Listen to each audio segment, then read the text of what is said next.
I good in this corner here. Like Jack Horn. How does cushion look? Ugly. Move that. Alright, cool. Move from there. All the way. Yeah. Good. Straight. The thoughts and views expressed in this podcast are solely intended for entertainment purposes. The opinions shared by the hosts and guests are personal and do not represent professional advice, expert knowledge, or factual information. The podcast should not be considered as a substitute for seeking professional advice or guidance. While we strive to provide accurate and up-to-date content, the dynamic nature of the topics discussed may result in information becoming outdated or inaccurate over time. Therefore, we strongly recommend conducting additional research and consulting appropriate professionals before making any decisions based on the podcast content. The creators and producers of this podcast are not liable for any actions taken or decisions made based on the information presented. Listener discretion is advised. Alrighty. We can jump right in. Late night. What time is it? 11:27. 11:27. What city? We in South Carolina. What are you guys gonna be talking about? Shoot, I always mess that up. I don't know why you say city. We're in the state of South Carolina. What city are we in? So, I like Greenville? Greenville or Greer. I would say this though. This is episode number 2, but ironically, it would have been episode number 3, but the audio got messed up at episode number 2. Yeah. So we can try to recap a little bit about that. But again, here with my nearest and dearest, seeing us behind the camera, making sure that we all good. Don't know how long she can stay. Got my big little bro, Big Sean in the house, and AKA Mr. Hod, fresh out of the G, out of the ATL, doing what we do. We're back and back at it again. Episode 1, we got some good feedback. A couple of people like what we do. It's something we want to continue to grow, get better at, and go from there. Am I? I'm not. Still shaking my leg. I have a tendency to do that. I did notice that on the first part we did. Your nerves are. It was funny. I'm not nervous because I'm usually, so I don't know if it was just I guess it was a nervous reaction, which is odd, but just usually some people say it helps them to think. Yeah. Movement. Yeah, maybe that's it. And I do believe I got a little bit of, what do you call it, ADHD? Yeah, ADHD. So probably sitting a little bit longer, get a little bit antsy, but nervous, I don't think I'm. I'll do a couple laps on the table. Yeah. Clear yourself out and then come and take a seat. Yeah. But yeah, so you say we are in Greenville, South Carolina. I was out here for still a big showcase, soccer showcase. Got the girls team out here. Yeah. You got to check out a few games. What do you think? Yeah. Assistant coach. Assistant coach. Yeah. As a rugby guy, he gave me some real good feedback. Yeah, good feedback, some good analysis of the games and stuff like that. It was what I could do. Do what I could do. But yeah, it was good to check it out. A lot of talent. Yeah. You definitely see where the money's going in terms of US sport. Yeah. Type thing. So it's a big atmosphere. And all right, peace out. But I guess speaking about that too, thinking about, what are your thoughts? Because this particular league, ECNL league, is the highest youth league for soccer for girls in the country. For boys, there's still the MLS that kind of rivals ECNL. But all in all, just I'm not just saying that because my club is a part of it, but just based on the standard of the league, it's definitely the highest quality league. But what do you think about that organization? Like, you see those teams out there. For you, seeing that at a youth football level, what was your thought? Yeah, youth level to have the, like, just seeing the athletes being like, they would be like, what, 13, 14? Yeah. 13, 14 to be, mentally in the atmosphere of competition and like around a whole bunch of other teams and, getting on what they need to do, like, whatever drills warm up, like being professional at such a young age. That's the word I was looking for. Being professional at such a young age is going to really translate for the ones that are going to, take it further when they go through college and high school. Then you can.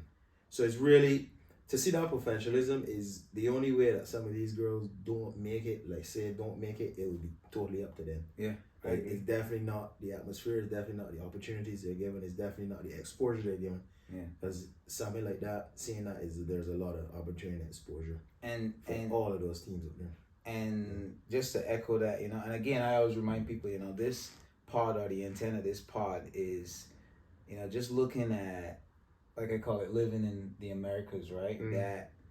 That difference in terms of, you know, the things that I've picked up from being here, you know, and you know, comparing it. And again, I always say this as much as I have to say, especially in the early stages of what we're doing, is that this is not a bash or criticism of No. either country, right? So if I may highlight, because there are a lot of things that I'll highlight that we do differently home, and it's something that we talk about in the second part. We can get to that in a little bit later, right?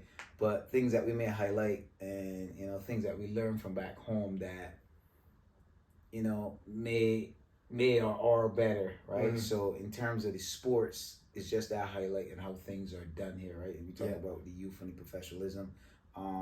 Most of these girls, like you said, honestly, like for me as the coach and most of these coaches here, you know, D1 scholarship, that's the goal for these guys. National team for some of them. I obviously on my team the talent is there. Yeah. I think any one of them could make the U.S. team. We had 3 that just came back from camp, and then as you saw, we had some U.S. scouts at the game yesterday and again today. And as long as my team is playing, there's always, you know, that in the atmosphere. So, you know, that's the end game for them. But again, just the organizational structure of the league, and just not just my team, but like you said, all the different teams, and the way it runs on time too. That's something very, very big. Like you see, it's like boom, like everything is on time. Yeah, that sets them up for like the discipline of the entity. Yeah. So it's not like, you know, something new to just pop into a new program, whether it's college or university. It's instilled. It will be instilled in them to just be like, you know, fall into it or fall out. Whoever, you know, path they choose. I got a good friend, actually a couple of my friends, shout out to Gully, shout out to Veer, Chiron and Fabian. You know, we started a league back in Barbados, and that was one of the things I was echoing, because I really wanted to mirror this league, and we're still in the, you know, the origin stages of it. Development type stuff. And we did have 1 year so far under our belt. We want to continue to grow and grow and grow. Yeah. But that was one of the things I was echoing in terms of the vision, is the professionalism of how things are done. So something as simple as like starting on time. Correct. Like that is unheard of here in this environment. Like a team showing up late, like that you can't find them that. Yeah. You see what I'm saying? Like just the accountability in terms of the game cards and organization, you see the uniform, like everything, like you know. And I think that is a fundamental piece. So when we talk about discipline in sports, it's not just the rah on the field, right? It's like you said, that professionalism, like people showing up on time. And I remember having a meeting at the beginning stages of this league where we were talking to some of the coaches about using player cards. And you know, the coach would say, yeah man, you know, these players, you know, that they didn't forget the cards. And I was like, what are we doing then? Right? Then the end game can't be to play pro. Right? If we don't instill professional attributes from a very, very, very young age. So, you know, so that was definitely that was, you know, it was good to have somebody from, I've been in it so long, but for you coming in and seeing it too as well. And obviously you as a professional rugby player playing for the country, you're used to that organizational structure and professionalism and things. But to see at such a young age, it's very, it was, you know, heartwarming to see that there are programs that can work for all ages. And that's, and I am, you know, trying to, well, I build some relationships home, and you know, and I think a lot of us home are on the right path, right? And we all want the same things, and you know, I would like to see football grow in the country as well. But it definitely starts is very fundamental at the youth stage. One of the things that we talked about, I want to switch gears a little bit. We had such a heavy topic when we came back. As I mentioned earlier, the audio wasn't great. We had Cena, she was actually behind the camera, and we engaged in some good back and forth conversation with her, but because we were mic'd up at the time and she wasn't mic'd up, I don't know if I'll get back to that audio. I was thinking about maybe adding the closed caption with the words and stuff, but I don't know if I'll get to do it. So I guess we'll chalk this up as episode number 2, and I'll try to always be as open and honest with the people that are watching us and watching us grow, and not afraid to make mistakes. None of us here are perfect, so but yeah, so it's a learning experience. But one of the things that we talked about when we first came back from Dominican Republic, Punta Cana, and I was mentioning Punta Cana. I keep calling it an island, Yeah. but it's the city in Dominican Republic, but we did do that one pretty late. But the conversation we had that we unpacked in the second one, we were talking about the statement that you made, and I'm gonna let you lead again, and then I'll just jump in. You remember? Oh, that was the environment of colonialism, Yeah. which is still instilled in quote unquote resorts or hotels, you know, but more so in the countries or islands that would have been colonialized. Yeah. And what I mentioned were the face value examples in some of those institutions would have been like the dress of some of the workers, like the attire, just the mannerisms, the behaviors. It feels very, like that type of plantation type. And that was spot on. When you said it, it was so wow. Like I don't know. I'm not gonna say I'm woke, right? Yeah. But for a person that does take pride and awareness, I never made that connection until you actually said it. And what I think was probably a deeper connection to it too is that I've been to Punta Cana before, but and this is one of the conversations that we had with Cenas, but she's not here, but I could chime in.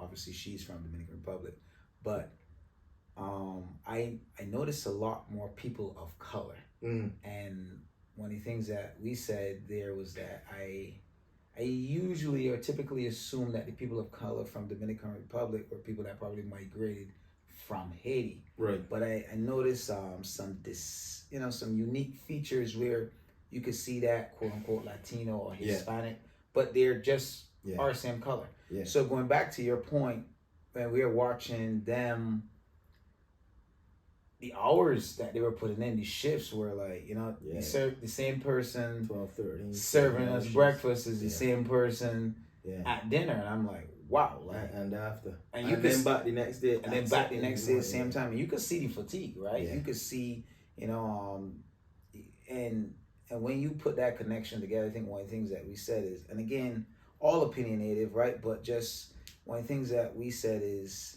or that you said, I thought was interesting, was almost like the Europeans who we own a lot of these resorts have rebranded slavery in that sense, and you see a lot of similarities of like you say, that plantation type, from, that real Soviet mindset. And one of the things that you talked about, okay, and as we talk about the difference in culture now, like we are not used to leaving things just a mess laying around, right? So when we eat, common courtesy, we won't pick it up, but the environment, it doesn't exist, right? There's no outlet for you to there's no way to put it. So it's like, you have people waiting around for you hand and foot. I know some people, and again, coming from where we come from, that's just not who we are, right? So to put into perspective, we're actually in a hotel right now, and we'll straighten up before we leave, right? I mean, obviously it may not be spick and span, but but it's actually different here, like what I was explaining, because we still do get service, but it's not that bend over, like do right. Not gonna come and pick up your wash your sandals off for your type of thing. They're they're still tied up, and they do what they have to do, but it's just, it still feels different versus Caribbean resort versus an American. And what I said was, it was almost like the Europeans have rebranded slavery in the context of resorts, Yeah. but the U.S. has done it in the sense of mass incarceration, Right. where you see a lot of people will work for these minimum hours, but they'll be prisoners, whether it be, the potatoes out in Idaho, or there's some people that do the customer service. And I think it was years ago, some prisoners were the ones like making some types of clothing. I don't know if you ever seen the Netflix show Orange is the New Black, where they were doing they're making the undergarments for females as well. So I know that was some truth to that. So, and as far as the mass incarceration piece of it, there's a lot of research and stuff that has done more than just my opinion of it. We actually went up to in Alabama. I think it's in Birmingham, Alabama. There's a museum.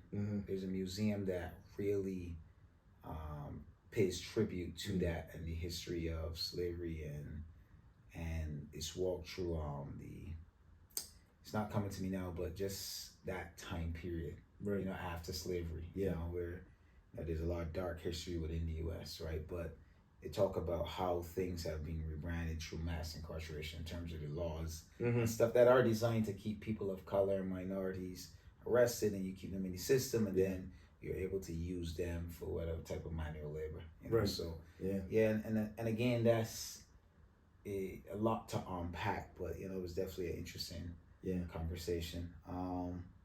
But one of the things too, obviously we head back to Atlanta tomorrow. You've been doing a lot of traveling.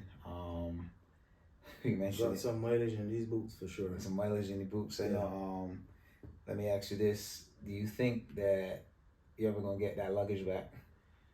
I think that luggage is gone. Somebody either lucky or somewhere on I don't conveyor belt still. I don't think I ever see that luggage. I think so to put it in context, so when you originally came in, this was probably like 2 weeks ago. Yeah. Your flight at the time you had a significant layover, but I told you like, hey, my finals is actually on, so if you could arrive earlier. Yeah. And you being you, because we had made a previous call, and they say you can't get on that flight, and I was like, it ain't gonna happen. Yeah, I was like, can't change that. Nah, he can change that flight, but he arrived, but bags didn't. At least one bag, right? Yeah, one bag didn't arrive, and been into the airport like 2 or 3 times, and nothing. So I think you just make sure you file that claim, and we had a lot of expensive things in there, so that's the plan. we document that, so hopefully they could reimburse me. That would yeah. Some sort of middle ground. Yeah. Don't want to leave a bad taste in the mouth from any airline. They still do a big part. They still have a big part in my getting around the world. So not gonna cut ties, but meet me halfway. Meet me halfway. Meet me halfway. That ain't too much to ask. That definitely ain't too much to ask. So we head back to Atlanta. I think we got another week or so here. I don't know if we have time to put in another pod. I do have to upload at least the Punta Cana footage. I may do maybe just all together, or I still gotta figure out the editing piece. I want to do it this weekend, but time didn't allow. But I'm definitely put that together. I'll be creative and put something together just to capture that experience. Yeah. Just a quick recap though. What did you think about swimming with the dolphins? That was pretty cool. Yeah. I went into it very, open-minded. Swim with fish before, but those, I always heard dolphins, quote unquote, are scientifically smarter than humans, using more of their brain power than humans, and they are. They are. I feel like if those things could speak, they would speak and have a straight up conversation with you. Yeah. And it was very interesting to watch and see how they reacted to the trainers and certain different little things by just simple hand gestures and movements. And that was pretty cool. I tell you the truth. Yeah. And I think we did say this, right? I enjoyed it. I did, right? But you can't help but notice how small that I didn't even know it was a proper word. Like enclosure and it felt like really small. So I did it once in Cancun before, Mm-hmm. and the facility was a lot bigger. Mm-hmm. But even when I did it originally, I was thinking to myself like, I had a conversation in my head. I was like, okay, Yeah. is it?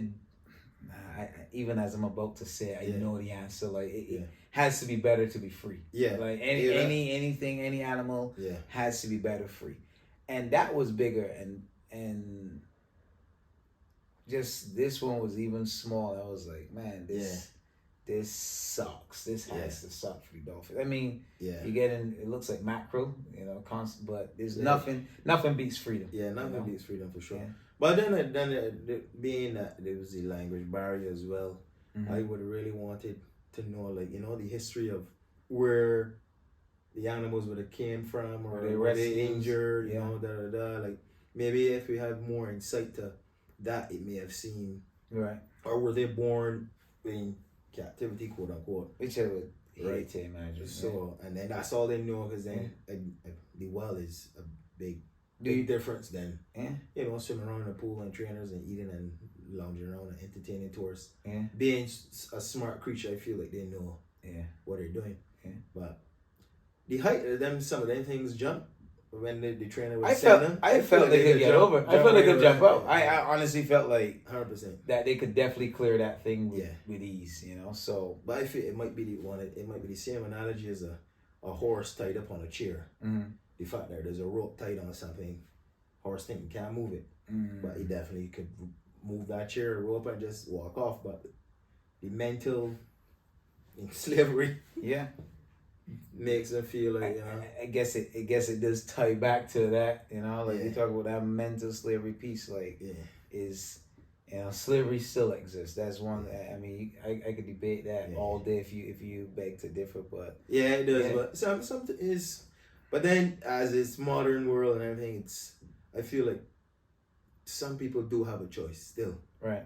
Do you want to be or not? Right. You want to be a victim or you don't want to be a victim. Mm. So I think there's a line there where as an individual, you got to figure out if you want to be a victim or you want to push ahead and be the change, or be a different, be a different kind of fish. Yeah. Be exceptional. Yeah. As they would have called it back then. Yeah. Yeah. That makes a lot of sense, right? Yeah. But that trip, then the sharks, I was so excited. I It was very sharks. exciting. Sure. I was looking for like some movement, some so terror. They did a little bit of moving at the end. Mm-hmm.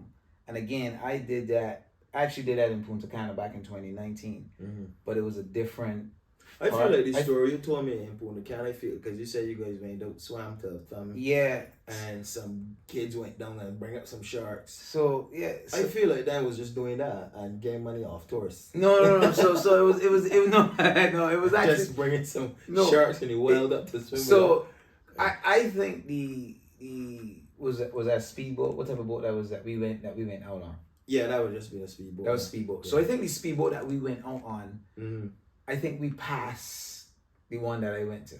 Okay. Right? On the way there. So I think that was just a general area where these things, different companies, may happen. So the one that we went to, we were on a catamaran. Okay. And it was kind of like, it was like a vibe. They didn't give you any drinks heading out there. The drinks were after, right? So we go out and valuable lesson. If you're ever in Punta Cana, I'm going to walk you through this story real quick here. So they bring you out and they say, hey, we got 2 lines. Beginner swimmers and experienced swimmers. So for the beginners, there's a long rope in the water, at least all the way out to the where they are, right? Yeah. And for the experienced swimmers, you could snorkel all the way through. It's probably like a 10-15 minute snorkel. Mistake I made is that I didn't have flippers, and if you ever snorkeling that far, you need flippers. Yeah. Because when that crowd in front of you all wearing flippers and they moving, you struggling to keep up, So I was struggling out there. So by the time I get there, I was exhausted. So everybody swimming around the enclosure is like, oh, there's over there. So by the time I get there, they're gone.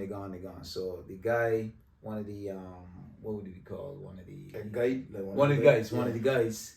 He said, "Hey, oh, you enjoying it?" I said, "I ain't seeing nothing." He was like, "You don't see that?" I said, "No." I said, he said, "There's a lot." I said, "I ain't see not one shark." Mm-hmm. He said, "Come with me." So and I went with him, and you know, again he gone low, and I struggling to keep up with he too. Mm-hmm. He's like, "Come, come, come," and I was like, I struggling to get over there because my mind is once I get over there, they can move again. Yeah. And boy, when I look down, them things probably, if you laying on the floor, huge. Yeah, like, these would have been one of our sharks. they're sharks, huge. Yeah. I was like, he said, "You want to touch it?" I said, "What do you mean? I ain't got nothing there." And my man dived down and bear hugged that shark and bring it to the top, and face like Yeah. this big, like I mean, thing huge. Mm-hmm. And I just rubbing the head.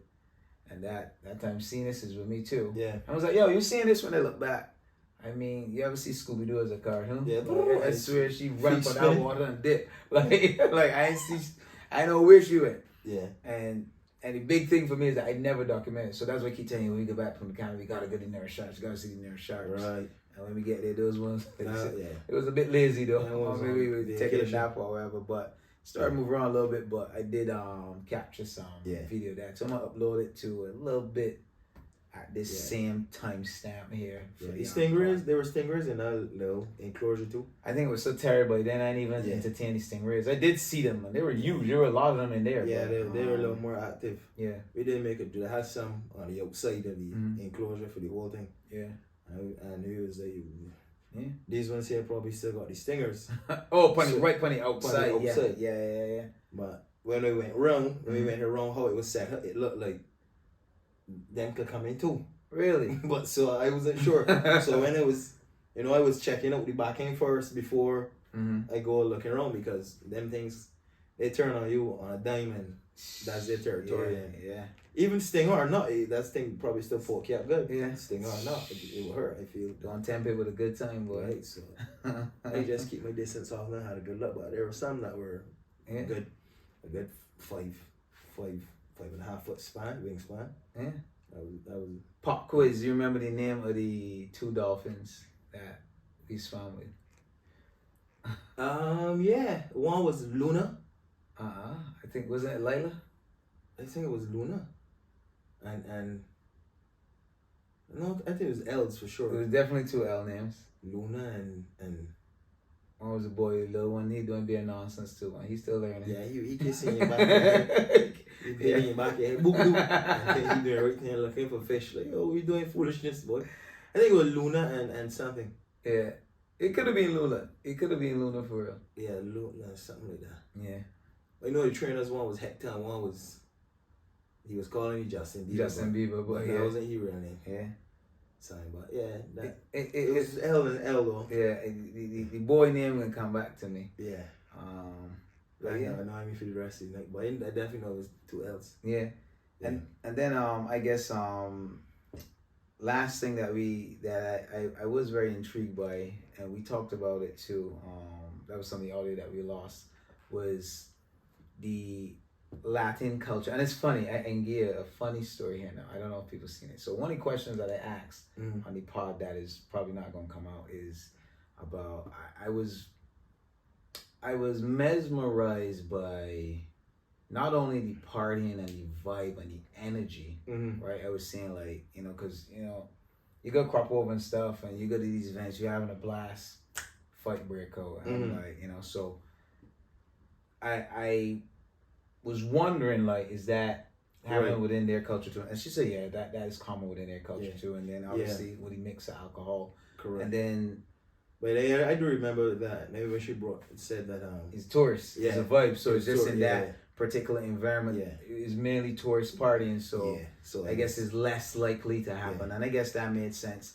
But when I asked that question, and I guess I was relating to it in terms of culture, and I'm laughing because did you see the videos of the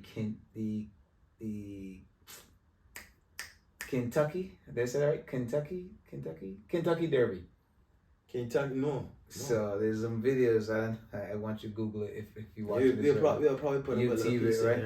in the thing. Boy, these people were fighting crazy at the Kentucky Derby. Yeah. And it's just not the environment you would picture that For, type yeah. of fighting, and these people was getting it in. That was what, NASCAR or? No, Kentucky. This is horse racing. Horse racing, and I mean, you should see these people in the Hats and heels and yeah, you know. I was like, dress. yo, you gotta see this. Like YouTube, Yeah. I can show you after if you're watching this YouTube. Yeah. Kentucky Derby Fight. fight. Like Whoa. I was like, I couldn't believe it. So it was like, right. Well, I guess this fighting thing can happen in any Yeah. culture, right? So I can't tie it to one thing or the next. Yeah. Again, with alcohol and Yeah, I was gonna say the common denominator is is the definitely alcohol, liquor, yeah. you know. So but that particular event we were talking about, and I guess we'll close up. We were talking about Coco Bongo. Coco Bongo for me Right. was a party on steroids. Mm. But you as a guy that's been out to Vegas, Yeah, you were yeah, kind of like, it was. Yeah. I I think you give see it- what they were doing. I see what. You give it an 8 out of 10, and I was like, For the theatricals, like, because they did a different aspect where they see where they portrayed movies, yeah, and they did a lot of the rope what do you call that, like, you know, when they dance on the material and ropes and the acrobatics and the stuff. acrobatic piece, yeah, And they incorporated a lot of different movies. I don't know how legal that was. I'm Yeah, sure if yeah. the right person sees that, that'd be some sort of copyright infringements. yeah, But they did that, and then when they did the covers. the covers of these songs, that was like pretty normal to me. You know? Okay. Yeah. So I've never seen the covers. They had the lip sync battles. yeah. Yeah. I think what was interesting is that they had like some lookalikes, and they would keep the lookalikes a little bit in the distance, and then the cameras behind it. So I probably uploaded one with Rihanna, because obviously being a Beijing, when you see that performance, Yeah. I was like, you know. Yeah. So I even had a few people ask me like, wait, you was at a Rihanna concert? Yeah, And yeah. I was like, nah, you know what I mean? But Mm. it looked, if you recording it, Yeah. and the way that they have the actual Riri in the background, the Yeah. girl mimicking her moves to that, you know. So, Yeah, I mean, like it did take some Yeah. thought, and not knocking on their performances or like the hard work they definitely put in, because Right. that's the average person to follow along a music video, yeah, move for move, lip sync word for word, yeah, you know what I mean, act it out and still have enough cardiovascular endurance to do it. yeah, Because the music video is probably cut in a harness how many takes, yeah. and they just did the whole thing from beginning to To end end, straight, and while jumping around and swinging on ropes Yeah, and flipping. That was special. That is a pretty Yeah. big act, and they pulled it off, and some more so than others. But for like the crowd drunk tourists, North Americans, never seen nothing like that. Yeah, Probably like me. close to that, were just I was in there, a real fanboy. Like, I was, just I was going like- nuts as some of the footage would. Yeah, Yeah, and I would say this again, if you're watching this because with the pod, in addition to the vlog, I've seen the promotion for Coco Bongo at a lot of resorts. I never did it. This was the first time I do it. So if you ever had these one of these resorts, and there's always a representative there for for sure. the Coco Bongo, right? Check it out. Especially if you're in Mexico, Dominican Republic. I'm not sure what the countries is in, but if you ever at one of the resorts, check out Coco Bongo, man. It's I think it'll be a fun experience. You know. But again, if you've been to Vegas, you know. But for me as a person, I've never been to Vegas. That's a trip that we can definitely put on the cars. Yeah. But I'll definitely say it's definitely worth checking out. Yeah, and I'm like, especially like when you're in these resorts and stuff, and you see your resorts dinner show, everyone tries to emulate that Coco Bongo thing. Like the one we were in there, the little bit that we watched, did the same. Try to put on the same theatrics. Sing a few songs. Right. So it was, it was cool. But then, so that seems to be the theme. Yeah. In that geographical area, I don't know about Mexico and that type of thing, but right.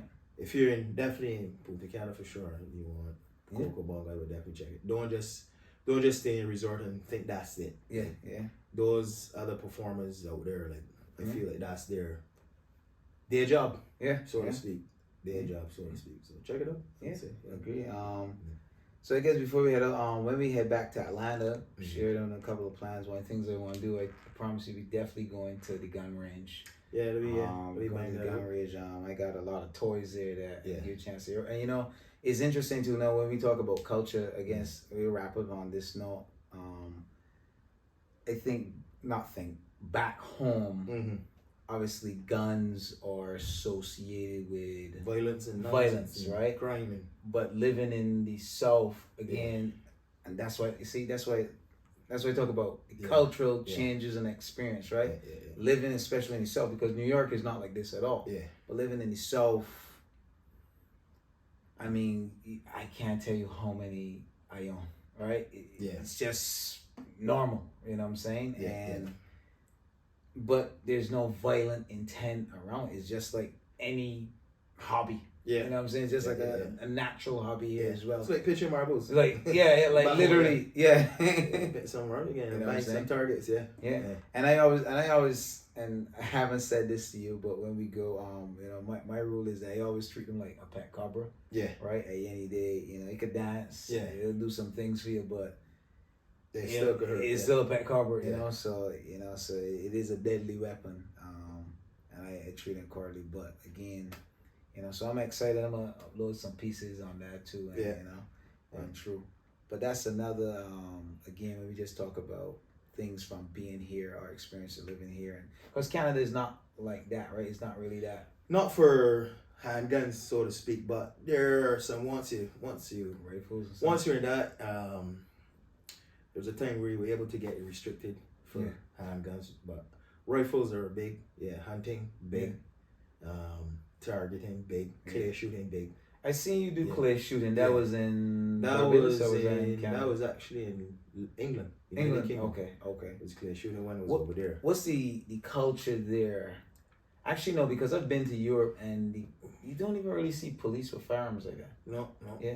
And you see here, we went to the movies. What was it? The Garden of the Galaxy. Yeah, and every corner was. And every corner, and security guard. I don't even think they were police. They were just regular security guards. They were heavily armed. And that area, this area we in is not even that type of energy, right? It was very kid friendly. Yeah. But so you go to places and like I've been in Spain and I've been in London too as well, and police they got clubs, you know. Yeah. So the gun culture here in the and you know people watching this, there is a lot of gun violence here too in terms of I ain't even referencing crime, but we talking about like the mass shootings in schools and stuff like that. So I would admit, even as a licensed owner, that there has to be some things put in place. You know what I mean? Some type of check-ins, or you know, we talking about mental health and awareness and stuff like that. Pass a little more tests. Yeah, they have to be some things put in place. Like my like the thing I talk about when we travel. And the flight attendant said, we just need a verbal agreement that you can assist in these are the event people of that emergency. Like I feel like at the gate there should be maybe a five motion, or they need to pass the test at the gate before you in front of all the passengers that these are the people we're going to allow to assist in the event of emergency. So you referencing you get on the plane, the emergency exit. Exit. I pass and I look at some of these people. You're in band with a selling without that simple. Yes, it'd be really an emergency. I can't see you doing nothing. You ain't helping that anyway. There was something else that you referenced to as well. You were saying that we need to have. It was something else. I don't know if you remember that you said that they need to do a test before. I think it was self-checkout line. You should have some type of. You need to pass. You should get a license for the self-checkout line or something like that. Something like that. You have mentioned that it was cracking up at too as well. But I always say with these self-checkout lines, I feel like people be doing the SATs at them. Like you know what I mean. And that's another big thing too, because I always when I go home. There's no self-checkout. So I always go wait, and it'd be like losing my mind. Yeah, we're not starting to curve into even self-assist at the gas pumps. Really? But still, it's still like you self-assist, but you gotta go inside and pay and thing. Whereas over here you could just hit your card, do you gotta do. Tap your card. Yeah, and move. And so you still need help. You ain't fully I would say I share this with you. I've gotten a lot of arguments at the gas stations back home. People treat your cars rough. Yeah, I just don't let them ram the thing down. I just don't like the tone of conversation. That is really, You know what I mean? I'm still a work in progress. So, you know. But that's also too, coming from, being so used to some sort of customer service. Yeah. And then going back to that's a whole nother. That's a whole. I think we did touch on customer service again, and that I think that's a topic that may continue to resurface. But I'll say but I think we had a good chat. This is number 2, numero dos. Yeah. Numero dos. If Cines was here, she'll definitely correct my Spanish. But yeah, we in South Carolina, we're checking out. Next one, we can see if we can bust up one in Atlanta before you go. Yeah. And yeah, I got what's after 12, so Sunday now. One more game tomorrow. Yep. Hit the road, 2 hour 10-minute drive back to the ATL. Yeah. And yeah, we go from there. But again, my people, my lovely people, thanks for watching, tuning in. I hope you continue to support us, like, subscribe, tell a friend to tell a friend. Watch us grow. We ain't perfect. We trying to get this, you know what I mean? But we having fun. We're here to educate, entertain. Yeah. And yeah, we go from there. Yeah, for sure. So, peace out, happy people. Peace.